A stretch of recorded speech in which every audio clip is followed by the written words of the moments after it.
ഇനി നമ്മളെ മക്കളൊക്കെ പൊറോട്ട ചോദിക്കുമ്പോൾ കടയിൽ നിന്ന് മേടിച്ചു കൊടുക്കേണ്ട ആവശ്യമൊന്നുമില്ല. നമുക്ക് ഈസി ആയിട്ട് പൊറോട്ട കടയിൽ നിന്ന് മേടിക്കാം, അതേ ടേസ്റ്റിൽ ഉണ്ടാക്കിയിട്ട് നമുക്ക് മക്കൾക്ക് കൊടുക്കാം. അപ്പോൾ അത് എങ്ങനെയാണെന്ന് നമുക്ക് നോക്കാം. അതിന് വേണ്ടിയിട്ട് ഞാനൊരു 6 കപ്പ് മൈദ എടുത്തിട്ടുണ്ട്. അതിലേക്ക് ഒരു കോഴിമുട്ട, ഒരു സ്പൂൺ പഞ്ചസാര, ഒരു സ്പൂൺ ഉപ്പ് ഇട്ടിട്ട് കുറച്ച് പാലൊഴിച്ച് നന്നായിട്ട് ഇളക്കി കൊടുക്കുക. എന്നിട്ട് ആവശ്യത്തിന് വെള്ളം ഒഴിച്ചിട്ട് നന്നായിട്ട് കുഴച്ച് കൊടുക്കുക കേട്ടോ. ഞാൻ 6 കപ്പ് മൈദ എടുത്തതിൽ എനിക്കൊരു 18 പൊറോട്ട ഉണ്ടാക്കാൻ കഴിഞ്ഞിട്ടുണ്ട്. ഈ 6 കപ്പ് മൈദയിൽ ഇട്ടാൽ 18 പൊറോട്ട ഉണ്ടാക്കിയിട്ടുണ്ട്. അപ്പോൾ നിങ്ങൾക്ക് ആവശ്യമുള്ള അതിനനുസരിച്ച് എടുക്കുക. എന്നിട്ട് അത് കുഴച്ച് നന്നായിട്ട് കുഴച്ചതിന് ശേഷം ഒരു 1.5 മണിക്കൂർ റെസ്റ്റ് ചെയ്യാൻ വെക്കുക. 1.5 മണിക്കൂർ റെസ്റ്റ് ചെയ്തിട്ടതിന് ശേഷം 1.5 മണിക്കൂർ കഴിഞ്ഞിട്ടാണ് ഞാൻ എടുത്തിട്ടുള്ളത്. ഒന്നും കൂടി നമ്മളെ കൗണ്ടർ ടോപ്പ് വൃത്തിയാക്കിയിട്ട് അതിലിട്ടിട്ട് ഒന്നും കൂടി നന്നായിട്ട് കുഴച്ചെടുക്കുക കേട്ടോ.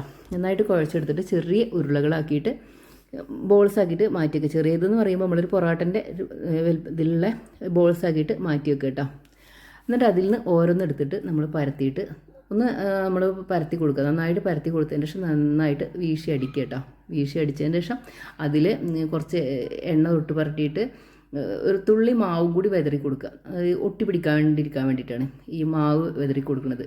അങ്ങനെ ആകുമ്പോൾ നമുക്ക് നല്ല ലെയറും കിട്ടും, ഒട്ടി പിടിക്കില്ല. എന്നിട്ട് അത് നല്ല ചുറ്റിയിട്ട് ഒരു പൂ പോലെ ചുറ്റിയെടുക്കുക. എന്നിട്ട് അത് വെക്കുക. അതിൻ്റെ മേലെ എല്ലാ ബോൾസും അങ്ങനെ ഞാൻ ഉണ്ടാക്കിയെടുത്തിട്ടുണ്ട്. എനിക്കൊരു 18 എണ്ണമാണ് കിട്ടിയിട്ടുണ്ട് പറഞ്ഞല്ലോ.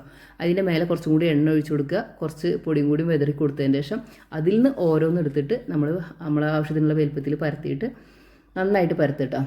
ഞാൻ ഇതിൻ്റെ പൊറോട്ട ചട്ടിയിൽ 3 എണ്ണം വെച്ച് ചൂടാം. അപ്പോൾ ഞാനൊരു 3 എണ്ണം പരത്തിയിട്ട് ചുട്ടിട്ടുണ്ട്. അങ്ങനെ 3 എണ്ണമായിട്ട് കൊടുന്ന് തിരിച്ചു മറിച്ച് വിട്ടിട്ട് എണ്ണ ഒഴിച്ച് ചുടണം കേട്ടോ.